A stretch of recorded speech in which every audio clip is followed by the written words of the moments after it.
Good morning, everyone. My name is Anurag. Today, I'll be taking a demo class where I'll be going over how I go about creating my game characters. This will be a brief, short lab demo class, you can say, where we'll see how I created this character, a demon character, from start to end. And I do hope you enjoy the session. Let's begin.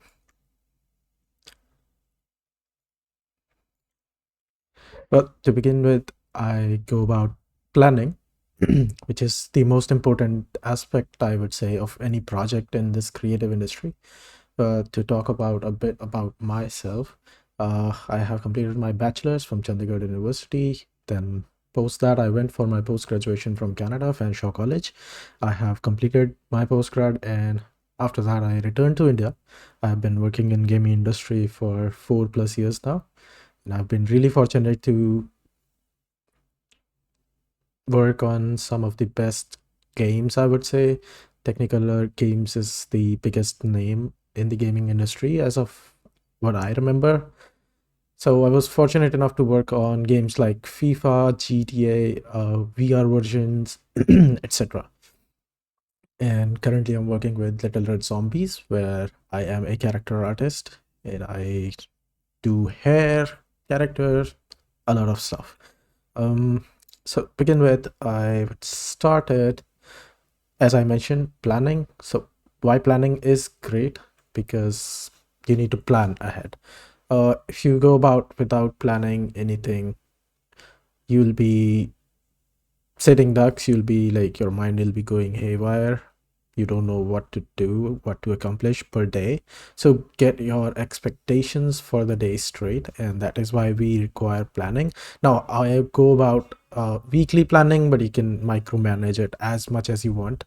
You can spend a lot of time doing this planning thing before even you get started with anything for your project.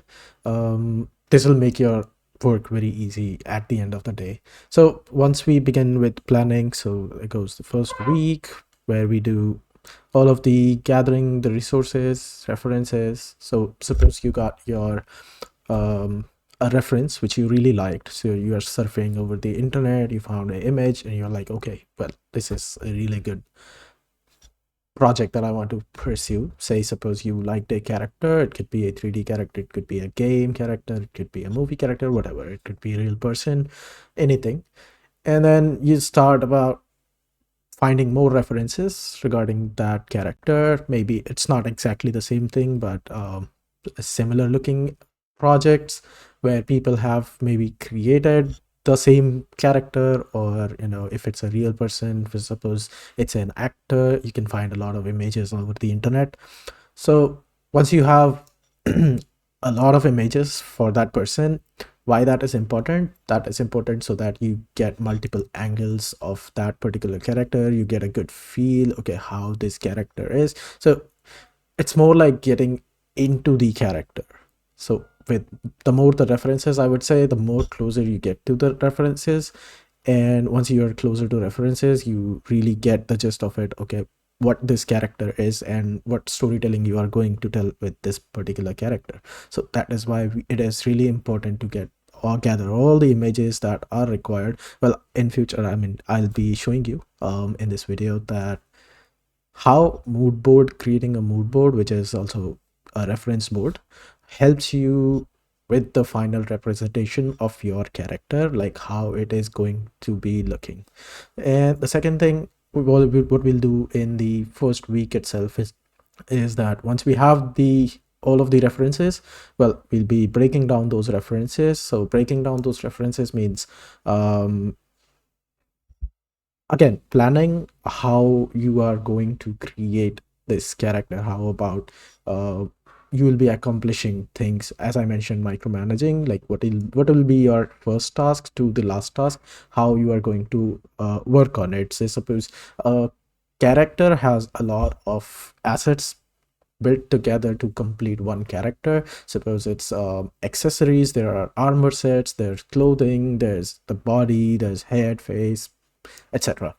And if you don't plan ahead of time how you are going to complete this, well, you'll be wondering, okay, what's happening? Because once you'll be starting with the body, then you are struggling with it, and then it's not coming up. You waste your time, it's going long, the project will never end. So planning comes there. To finish a project, you need to plan ahead. Okay, this is where I want my boundaries to be set, and once everything is set, you will be able to accomplish more in terms of progress within shorter period of time. And that's how we work in the industry. If you just start without a planning, you will never finish your project. That is my personal opinion. So breaking down the references, I'll show you in a bit that what it means, and once we go more into this, but ahead of planning time again. So our second week begins with a simple blockout. It could be in Maya, ZBrush, your preferred software, I would say, but it's a basic of basic what you are going to accomplish again. So suppose I am making a character in this case, so I'll be starting with the minimum blocks, the building blocks, which will be spheres, squares, triangles, cylinders, etc. So very primitive, very basic, just the proportion. So getting the proportion here is the right thing, I would say. It is the most basic thing, and once we have the block out, we'll have more hands-on convenient character already ready before even you get into the details or anything as such. So once the block out is ready, that's your building block, I would say. That's your stepping stone. Once you have your stepping stone or foundation, you can say solid, you can build over it, and you won't require longer time to finish your projects. Because I have seen people who really don't do this block out thing. I mean, not in the industry, but more of a student thing. Well, what students do is they just begin and they love sculpting because ZBrush is so versatile software. People just dive into it, take a sphere and start building the face, then the head, the body, everything. And upon finishing, they realize that one of the arms is bigger, one of the legs is shorter, the torso size and the head size does not match up. So those are the things that you need to tackle up first, and that is what the block out part is. So I dedicate at least, I would say, I mean, if I'm not in rush, that's why I mentioned the whole second week here, because for this particular project, I mean, I must have taken around 3.5 4 days. So yeah, blocking out your prop, I mean, your character prop or whatever model you are modeling is really important, because once you get the gist of it, okay, this is my final shape, my body is going to be this big, it is going to be this wide, it is going to be this round, everything is down there. So once we have a good block out, good solid foundation, we can go ahead and move on to more detailing parts where you will be giving it more of a characteristics. Okay, moving forward, sorry. So after a basic blockout, now the blockout means you are ready with the basic foundation and a bit off top, because we spent a whole week, so it will not be just the basic blocks, but it now at that point, once you are into week third, it will be what can we say, we'll have a basic body already prepared, without any details it is, but you'll have your basic representation of a body, where if you even like squint your eyes, which we say the silhouette, your silhouette is ready for the body. If even if like you are looking at it from afar away, you can tell, okay, this is a bulky guy, or it is a skinny person, or whatever you are aiming ahead for. So once we get that blocking stage, we can go ahead and move on to the retopology. Well, this is what I follow. There is multiple routes to do this. You can begin with the retopologized version, which is a poly modeling in this case, but I prefer to stick with the high poly first. I mean, the basic building blocks first in the ZBrush, and then go to the retopology part, where in this retopology part we fix the polygons and optimize the model for a animation ready base, you can say. So this will be the part where you'll be looking for all the polygonal loops there are, such as your shoulder should have certain loops where you can move your joints. Your face will have certain points where, if you have to animate it, it has to follow certain topological rules. So in this retopology version, we will be focusing on those and also optimizing it so that the game engine can handle it. Because in ZBrush there are millions of polygons, and you can go haywire with the details to the smallest pore visible. But in the game engine, realistically, we do not require that much of high fidelity characters into the engine. Otherwise, we'll be relocating all the resources for the game engine that we have just to one character, and then there will be a lot more into a game. So to optimize that so that the game can run smoothly, we have to optimize it. We have to make a poly budget, and then go from there. So once we have the poly budget and optimization done for the retopology, I'll be showing you very basics, few steps how we do go about the retopology and everything. And once we have that, once we got the base poly, we again go to the ZBrush and we prepare the high poly. Now high poly can take up to n number of days.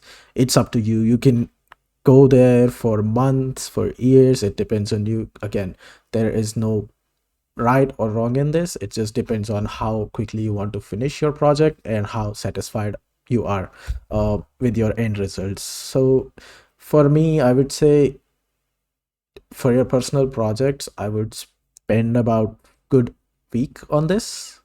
But if you're in rush, if you're in production, I mean, there's like 3 days, 4 days of time, even sometimes more or less. But this is the general idea. Okay, this is the amount of time that I want to push into my high details, where I'll be sculpting each and every small wrinkles on the face or the body, the pores, and everything. So once we have the high poly version, it will be looking good, and your model is almost ready. Your character will be fruitful, and uh, from far away, if you look at it, it will be like, okay, this is something that I have done. Now you have your low poly, now you have your high poly. Now you want to bake the details onto your low poly version. So that's where the week fourth comes. And in this fourth week, we'll be going over the UVs, making the texture maps, etc. Now, UV mapping is something that I don't enjoy much because it's really bothersome and a hectic process where you have to utilize your brain. How you are going to lay out your 3D model into a flat board, you can say. So imagine a cardboard box where you have to print all of its sides with a different image, you can say. Now what you have to do is you cannot go over and paint on top and then on bottom. It'll be hectic, right? You have to rotate it too much, and then it won't be seamless. There'll be problems and everything. So to tackle that, we do utilize a method called UV unwrapping, where we lay out our 3D model into a flat sheet of paper, into the 3D world, etc. But once we have that flat, it is really easy to paint all of the details, and it is really seamless. We have more authority over the model, how we are going about to paint different details onto the model when it's flat rather than into the 3D world. Well, again, it goes both ways. In softwares, we do sometimes go over the 3D model itself to paint the details here and there, but it's really good to have a good UV layout in order to optimize your model better and also get the good quality of textures. And the baking the texture, well, baking texture maps are the maps that we utilize to represent a 3D object into a real life scenario. So texture maps is something which I can explain you in this way, that these are the maps that are required which helps your 3D model blend into a real world. So suppose in real world there's shadow everywhere because there is light bouncing from here there, so there are lots of shadows and details that in 3D we miss without the texture map. So we have to fake it with the texture map. Some of the example would be a normal map, which helps us optimize our models again for low poly so that our high details can be projected onto our low poly model without making it a heavy mesh and still sustaining all of the details. Another option would be ambient occlusion, where ambient occlusion fakes all the contact details. So the shadows in real life, if I'm touching my face, there will be a shadow positive line, I mean light, and it will be framing a contact details where it will be a little bit darker where the contact of two objects is. So ambient occlusion fakes that in real life so that your 3D model also behaves like that. So there are multiple maps which we do utilize in order to fake our 3D model so that it looks more believable, more realistic. And the final part would be texture painting, where you'll be painting all of the colors, the details, the smaller details that you cannot put into your high poly models. Sometimes we do fake it with the textures painting as well, like your smaller details where you do not necessarily need to go in and hand sculpt everything. So it goes in balance with your high poly and texturing, where you need to know, okay, this much is what I can accomplish with my high poly, and then this much is what I am going to accomplish with the textures, so that I do not waste more of a time doing the high poly sculpt, because it will be time consuming, of course, if you're going to create each and every single pore by your hand, and each and every little detail such as moles, the freckles and everything. So to avoid that, we do use some texturing techniques where we can directly project some of these textures and avoid hand painting them altogether. Well, that is the most basic of the planning and pipeline that I can tell you. This is all the basic crux, or you can say summary of the whole pipeline, where we can start with planning a simple character, from finding the references to going about the final output. Well, these are really short, and because we do have a less time, this is really short and very basic, not very descriptive, but these all things require a great understanding. And maybe once we get deep into this, we'll be going over all of these points again. And for this one, well, I started with my main reference, which one would be the main reference board is this. This is our character that we are going to create.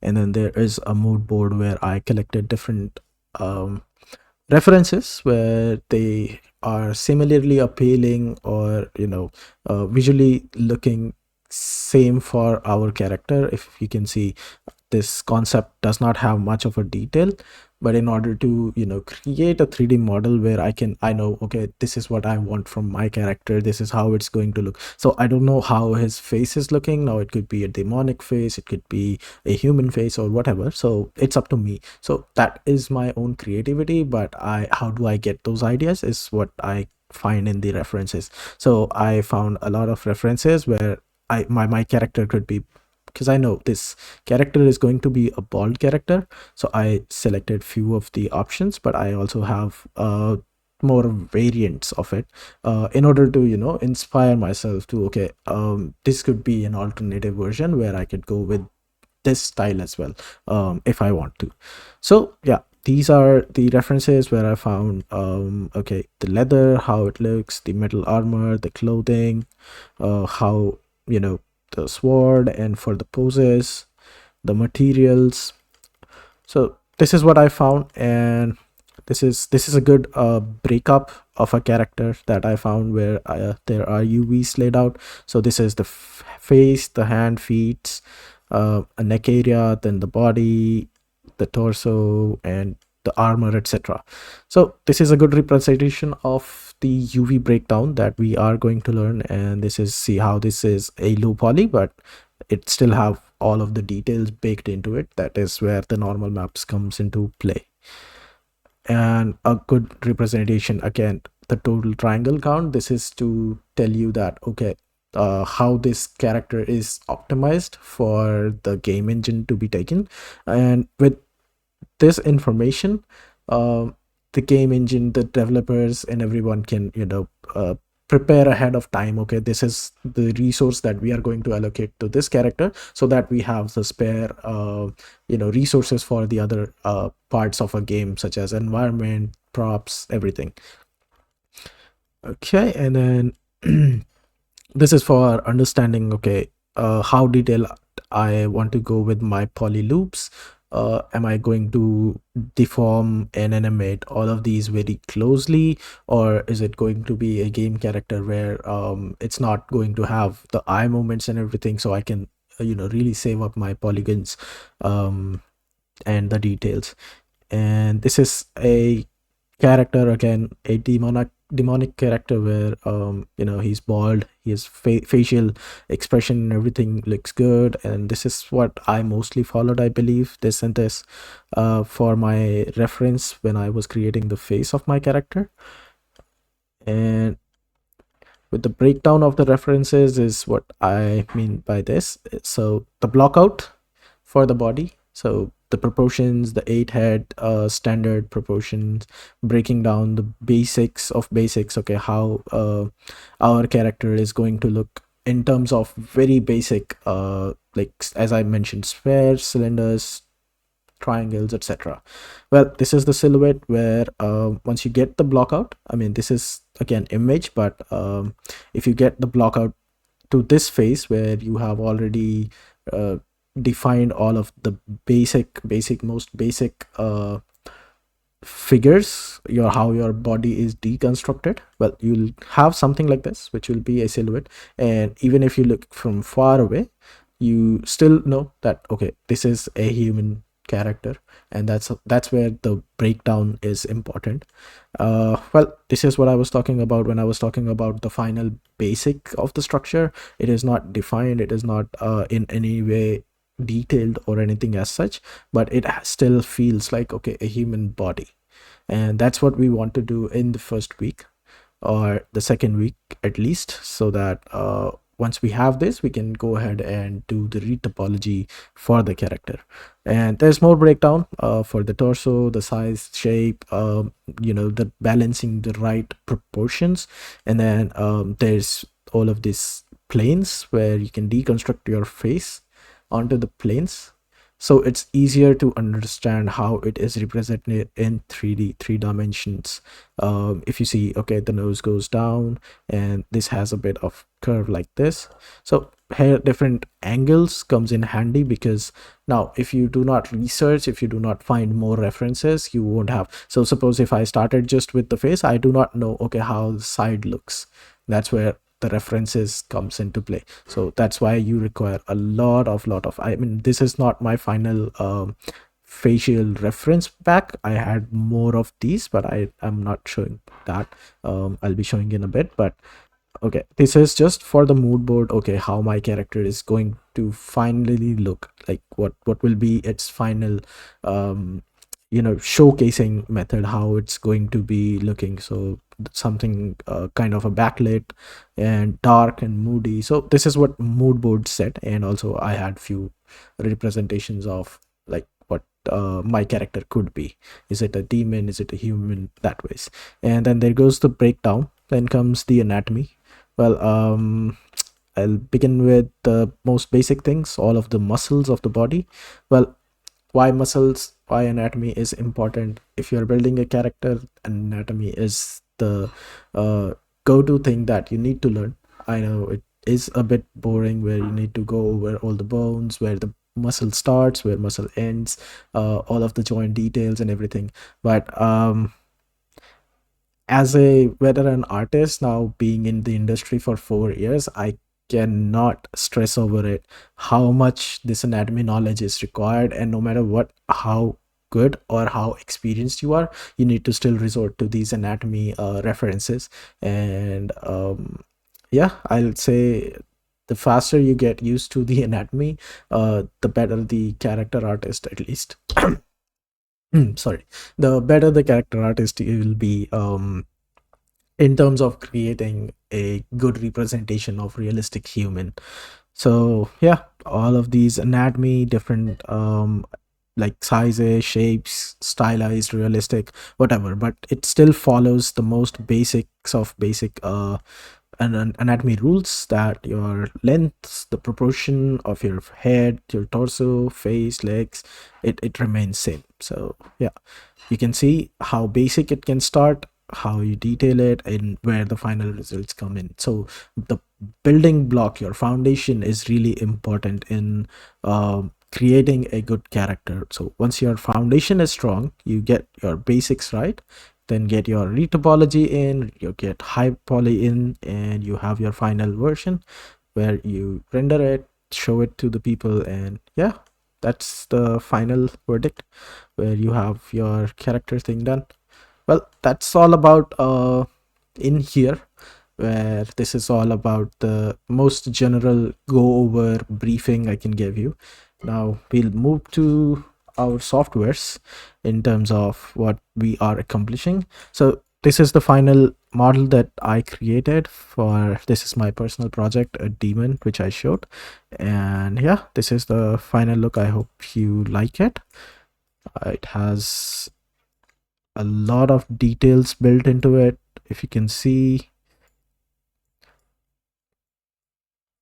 there's scratches, there's all the pores details on the head and everything. So I wanted my character to be more closer without the helmet. That is the reason why you can see more of the details here than here. And that is the part where UV again comes into the play, where you allocate how much resources are going to be allocated differently in your character model, where you know, okay, if your camera is going to be near to your face or head or wherever, you need to allocate more of the texture density to that particular part, whereas in if it's not going to be closer enough, you can you know, really leave it out, and that will be saving you some resources. As you can see, it takes a lot of resource just to show this particular character in this. So if it's taking almost like 8 gigs of video memory for my character, I mean, once it's put into the game engine, it'll be using up a lot more. So well, this is currently 8K resolution, which is like 8000 by 8000 square pixels. I mean, there is a number, mathematical number, but I just straight up goes 8K resolution, which is like 8000 by 8000, rough representation of it. And that is why it is really heavy in games. Most of the games now in the what I can say is Unreal Engine, it's getting even more used to more heavy workflows, and the characters can go up to 4K, where the representation and the resource allocation is much better nowadays. But before, it were used to be like 512 by 512, 1K 1024 by 124, or 2K at the max. Earlier it used to be, but now we are going up to 4K for character representation, where the hero character can go up to 4K and still not break the game. Okay, now we go into the softwares. Well, let me just quickly cite it. Okay, to begin with the ZBrush. So this is our basic ZBrush interface. You start with a sphere. Once you load up your ZBrush, there's some menus where you have a lot of options. Well, we'll deep dive into it more, but for now, keeping it short and simple, I'll start with some of it. Okay, as you can see, my system is really slow in processing everything, because everything is loaded and it takes a lot of resources from my system. Let's give it a rest. Okay, All right. So if we press B, we get a lot of brushes, and there's shortcuts I'm used to because I do work in the industry. But as you can see now, my brushes changed to move brush, which the shortcut would be B, M, and V. If you see there are, okay, let me just show you from the start. So if I press B, you see there's bunch of brushes, and if I press M for move, which shows a little bit lesser of the brushes, but now you have some refined options. Okay, whatever the brushes start with M are there. For more refining, I know, okay, for move it's like V. There's two of the moves, topological and a regular move. I'll tell you the difference in a bit. But so I wanted to select the move, so I pressed B. So BMV for shortcut to create the move brush. And your S, pressing your S button creates a small window for the size and everything, where you can change the draw size. It's also up here. Once you have this, well, you can go ahead and stretch it however you want. So this is how your move brush works. Okay, well, it's really laggy for some reason. I think I'm recording and that is the reason, not working properly. Let me see. Okay, all right. And if you see, there are two of the sides to this. Well, this is mirror. Uh, and if you want to work in symmetry is like if I'm pushing it here, it's also working on the other side in similar way. That is symmetry.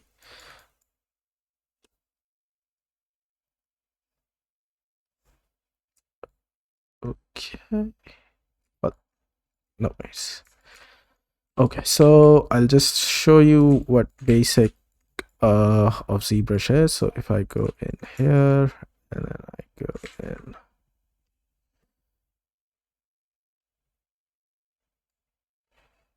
okay,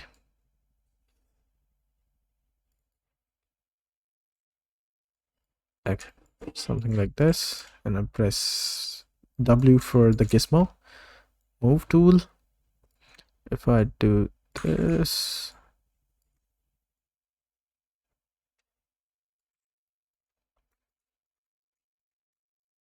shift for smooth,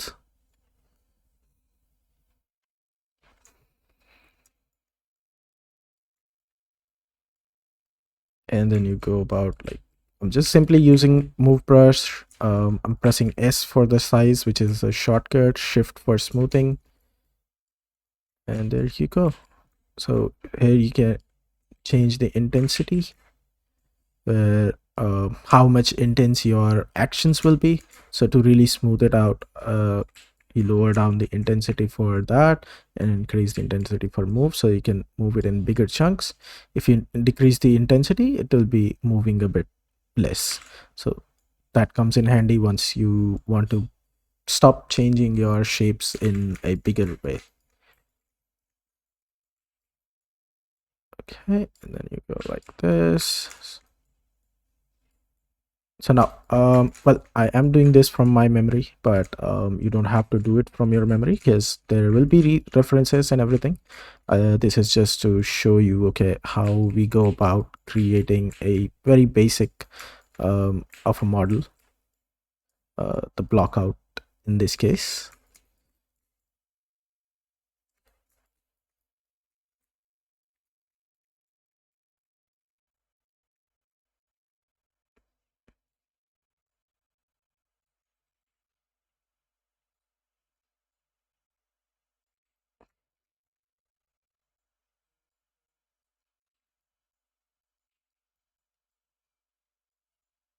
So that's pretty much, okay. I turned off symmetry by mistake, not by mistake, but I wanted to move it into the center, and that's the reason why I turned it off. But it's really good to have your symmetry in the beginning on, because every shape there is sort of symmetrical in your human body, if you see. Okay, then, well, I know it's a bit of a boring process to see this, and I can totally agree with you there, but yeah, it's my job to show you. Okay, so now you see how my model is distorted here. This is no way good for any kind of animation or anything, because if I take this in animation, you see how like my model is going. There's triangles, then there's square, then okay, this part is good. So we want our models to be, at least in the ZBrush, to be square, so to avoid all of these kind of uh, discrepancies, you can say, like there's error, it seems. So no matter what I do, see, it won't be good, right? So what I can do in this case is, if I go in geometry, there's Dynamesh, and if I do Dynamesh, now you see everything is almost square. There are triangles, but don't worry about it. This is Dynamesh, and it helps us in building our models smooth, at least. This is not the final topology or anything, but it helps us maintaining the quads, where we can work on our models and without breaking it. Once we do retopologize it, it will be going into the flow, so it is really easy for us to maintain things. So if you see previously, your model was looking very bad, and if I'll show you more what it means. Well, okay, and that color version is nothing but Shift F. It's a shortcut for your poly division. Well, we'll go over the basics of the software. I mean, I could have gone, it will be a longer video then. So this is the basic. If I go over here and try to detail it now, you see how it is not that great. It's all spiky and it's not even letting me, whereas where it is quad, it lets me, you know, go over and brush the details, so that I can create the details. And to avoid this, well, we go into this, and once we dynamesh it, and now if you see, we can sculpt it. So no matter what, how much you stretch it. So again, I'll be choosing the move brush, and I'll show you. Okay, see how this model is stretched, and I cannot, I'm using the clay buildup. So if I use C and you see B, clay buildup. So if I now try to sculpt, you see how bad it is. It's not good. But if I dynamesh it now, you can see we have the details. See, I'll show you with a smaller brush so that you know. Okay, so there is very less resolution right now. We can divide it so that we know, okay, we have more resolution. So just to show you, okay, and if you see now, I can detail it much better in this retopologized version. But if I were to go before, where it's all stretched, and if I go and divide it, you still see it's not working fine, right? So that's where your dynamesh comes into the play. There's other methods as well, but that's how it works. So this is the most basic of it. You see, this is the silhouette. You can tell, okay, it's a head. I know it's not even anatomically correct as of now, but I'm just showcasing you how it can be done. So this is most basic of basic representation of it. Okay, and you see our ears.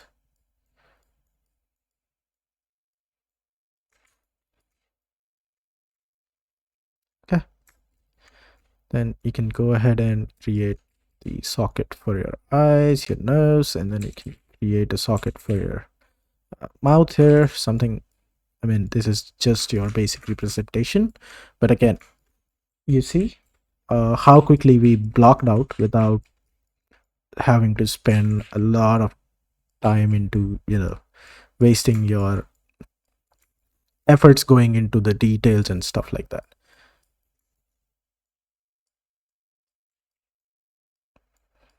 Again, this is not anatomically correct as of now because again, I'm working with the mouse.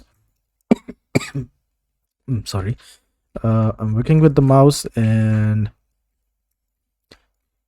also it is a quick and dirty version, so yeah.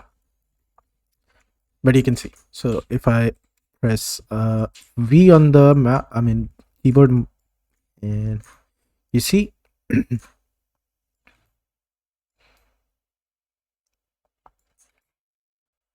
the silhouette is there, but you see still it's missing a lot of details.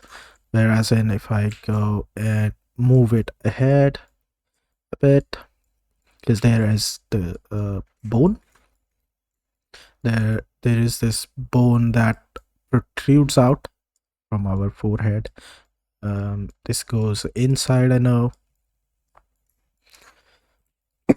So the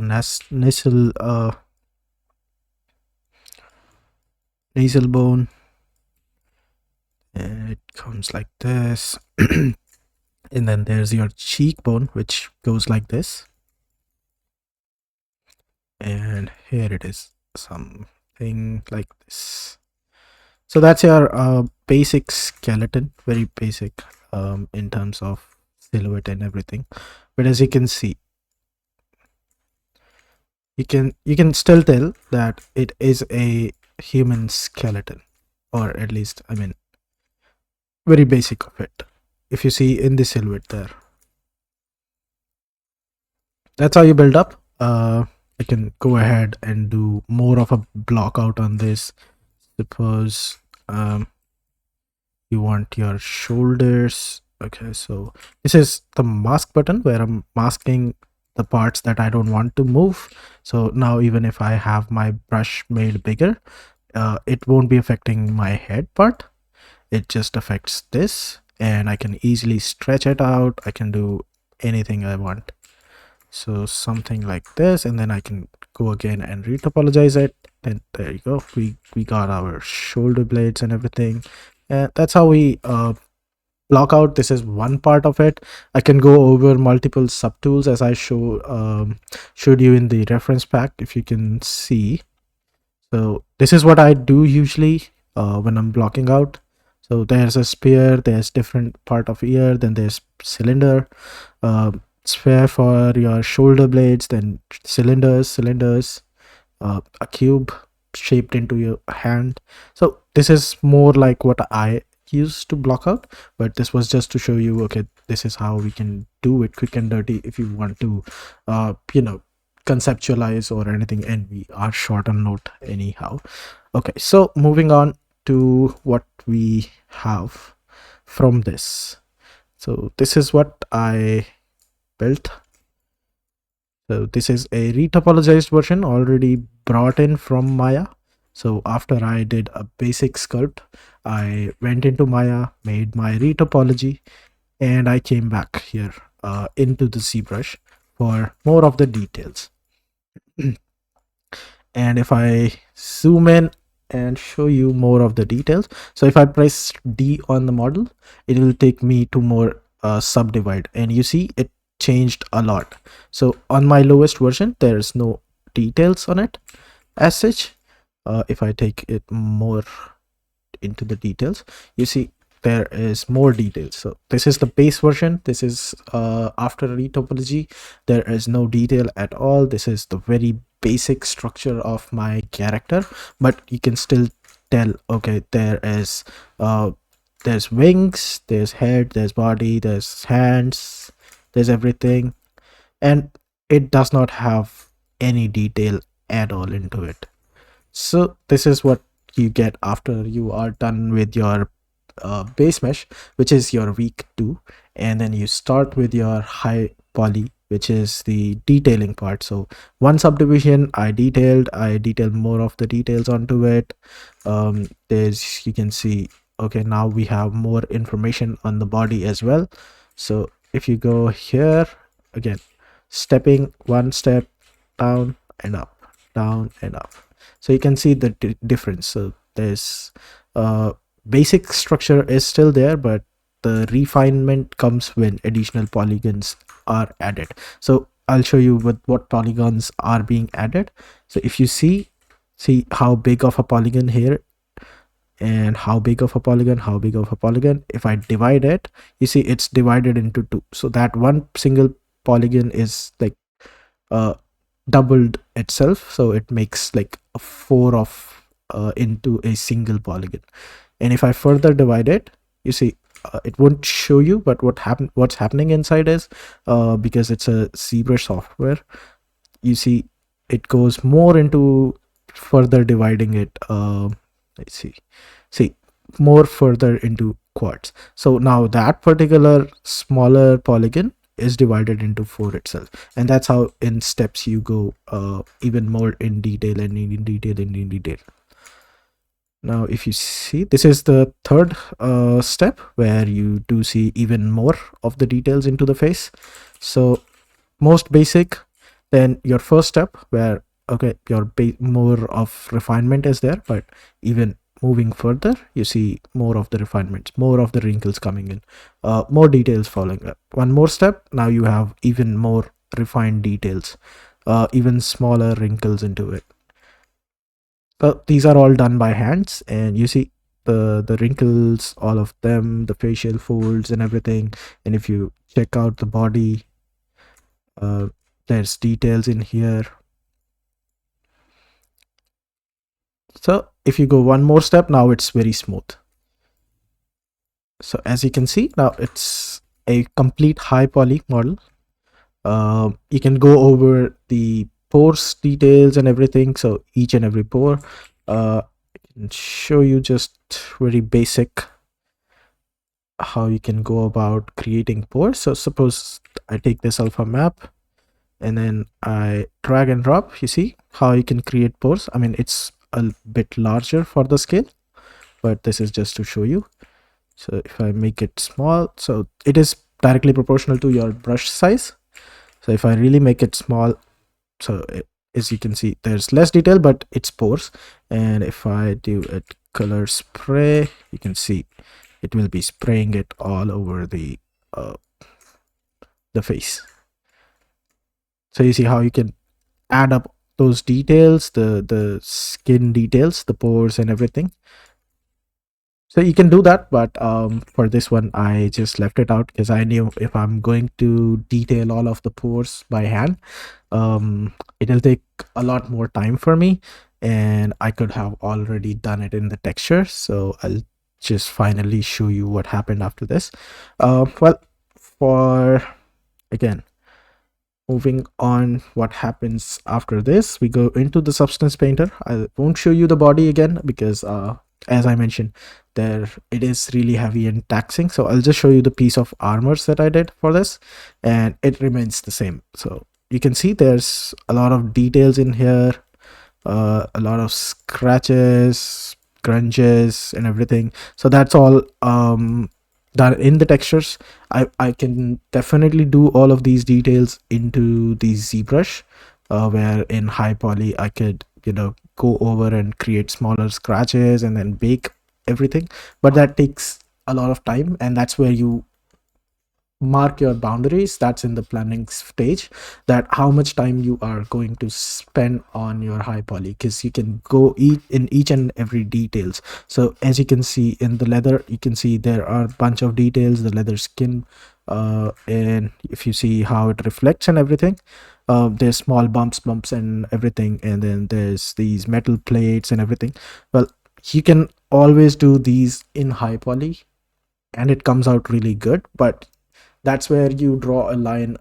If you want that detail to be close enough to your camera, or not, because in my case, my most of the time my character will be in this sort of camera position where I won't see much of a details. So that is why this much is enough, so that I can tell, okay, there is some dirt, there is some scratches, there is some sort of that. And even if I go a bit closer, suppose in the camera, and this much information is more than enough that okay, there's small grains of dirt in my armor, there's rust, there's everything that is going on. So moving on here, I divided this into 5 of the materials where you can see it is differentiated. This is all the metal parts, then there is the leather parts. So that's how I have maintained the this gold armor kind of thing, and then the clothes. That's how I have divided it. And if you jump into this, there's different aspects. So for the leather straps, if you see, there's not much detail into it. um, as you can see, it is quite plain. There is no information, there is nothing, it's all plain. So if I turn on the final texture and let it load, you can see,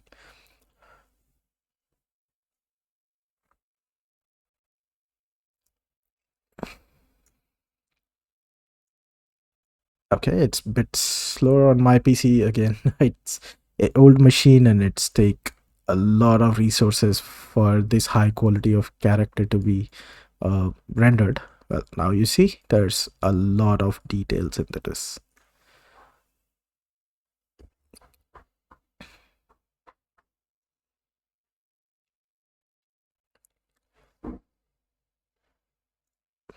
Okay, meanwhile that is loading, it takes a bit of time. I'll be jumping to Maya. Well, this is Maya. A lot of you know this software, hopefully, because this is the basic of basic software for 3D, and this is where all the magic happens, most of it, I would say. So right now, well, this character is what I'm currently rigging, and rigging is what means to add life to it. Like you can add bones to it. There's all of these controls where you can utilize this to move around your character. Well, that is not a part of it which I'm going to show you now, but just for the sake of it, I'll show you what triggering is. And that's how you move your character. Each and every movement can be defined with hands, and that's how you do it.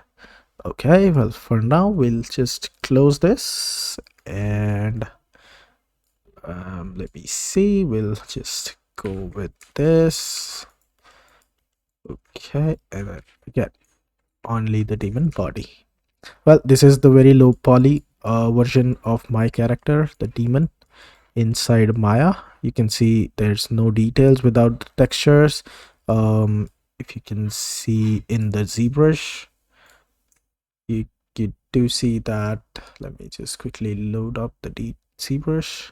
Okay, you do see that. Okay, there's this detail, there's this detail, there's lots of wrinkles and everything. But if you see in the Maya version where I was animating it, there's nothing, because we'll be calling in textures when we are finally rendering it. And that's what I'll be showing you into the engine, which is the character creator, by the way. But we can do that same in Unreal Engine. It's just not installed in my system as of now, so I am unable to show you in that. So if I jump to the character creator for now, let it load.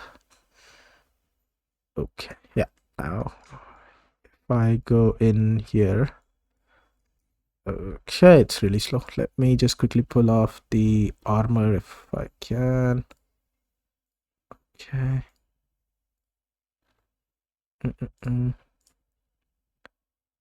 Okay, I might have to do it one by one, or else, let's see. Okay, there we go. That's enough.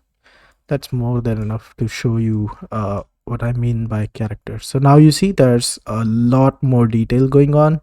There's pores, there's specular, there's this and that. So these are all done in textures. So how you see there's shadow generation, there's like you can say, okay, this is really on top of it, and not just any, like, not a realistic 3D representation. So it feels real when we have all of those textures placed inside it. Okay.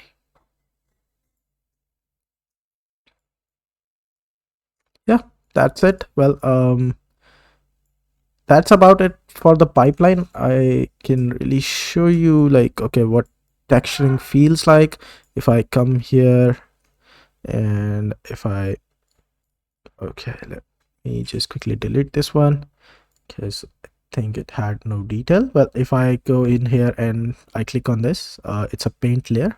It creates a new layer. I can rename it, always rename it. I haven't done because this one is not my final save of the project. It's the older version and I wanted to show you how I can texture it. So I'll do it as okay, sorry. Stitch.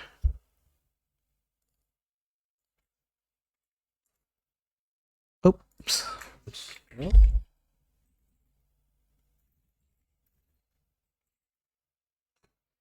Okay, and there's bunch of presets over here as well in Substance, and some of them I have created on my own, but for this one we'll be going on the basic.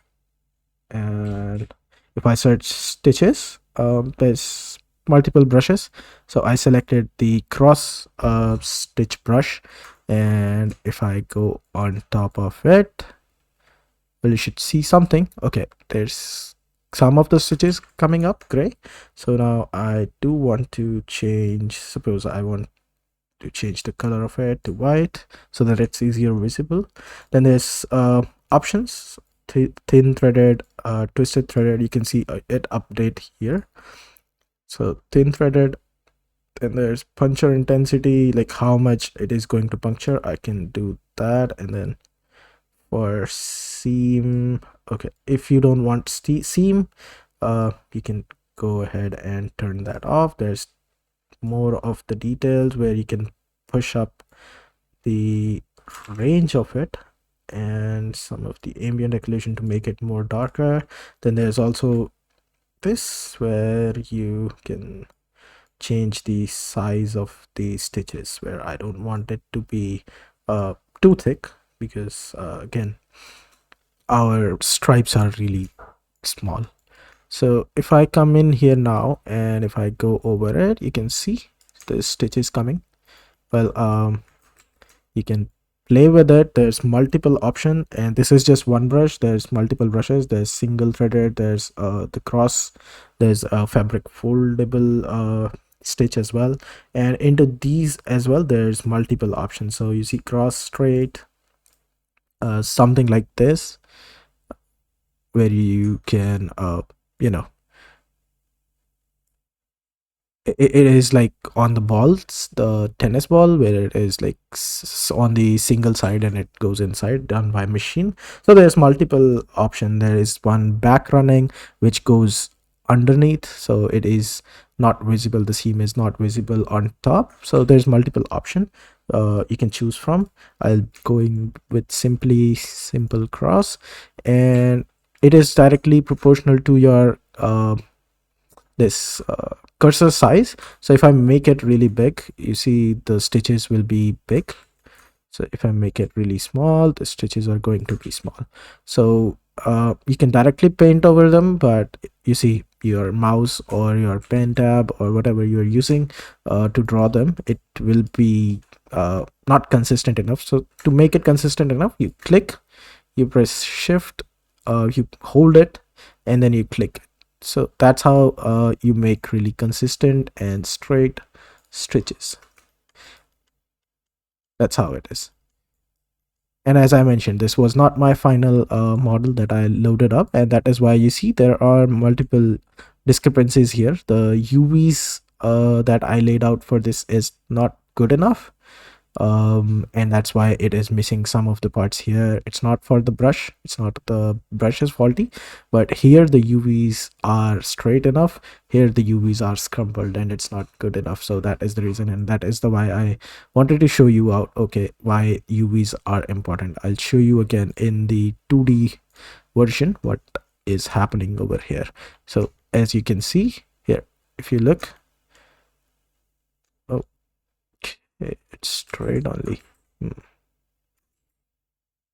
Well, my bad. I thought the UVs were not straight enough, but UVs are straight, and I think the issue there is we were painting on the 3D flat plane, and that was curving.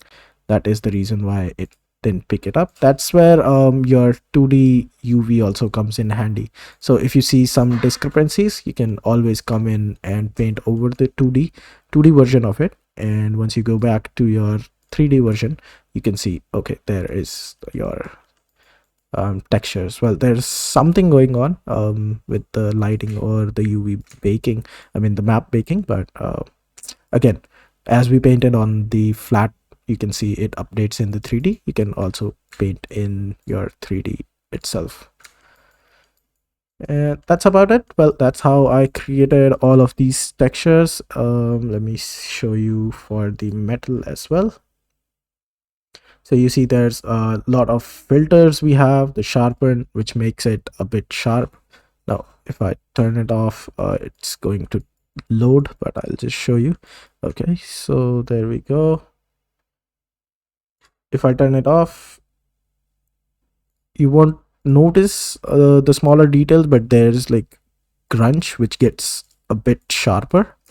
I don't know if you can tell the difference, but if you see the edges there, see how it gets blurry, and with the sharper turned on it gets a bit sharper.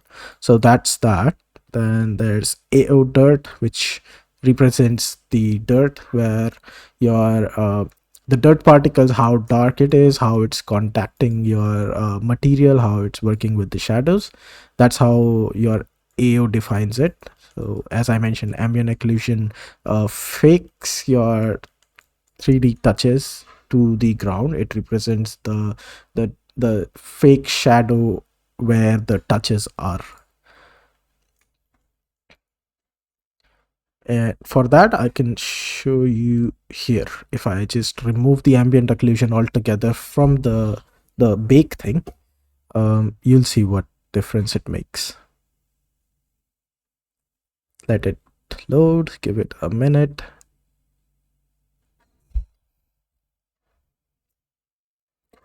I know this video is getting really long, but what can we do?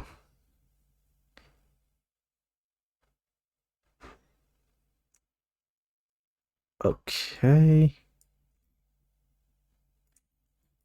let me show you. Now if you see there's no contact details here, but if I load in my ambient occlusion back, give it a minute.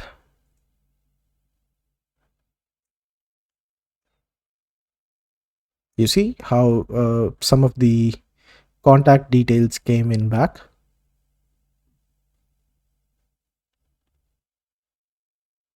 It would be much easier if I showed you into the, yeah, but here you see how the contact details came in back.